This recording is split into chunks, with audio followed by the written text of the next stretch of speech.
बिस्मिल्लाहिर्रहमानिर्रहीम। अस्सलामुअलैकुम। आप देख रहे हैं 1 बाय 1 न्यूज़ HD। अहम खबर से आगाह करते हैं। DIG ऑपरेशन साजिद कैनी की हदायत पर शेराकोट पुलिस की बड़ी कार्रवाई। 2 मुलजिमान नईम और अफजल गिरफ्तार कर लिए गए।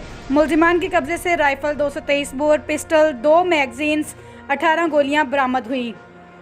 हवाई फायरिंग करने और नाजायज़ असला रखने वालों के खिलाफ सख्त कानूनी कार्रवाई अमल में लाई जा रही है। SHO शेराकोट अजीम अनवर का कहना है मुलजिमान के खिलाफ मुकदमा दर्ज करके मजीद तफ्तीश इन्वेस्टिगेशन के हवाले कर दिया गया है। अवाम को आगाह किया जाता है कि हवाई फायरिंग को तर्क कर दें।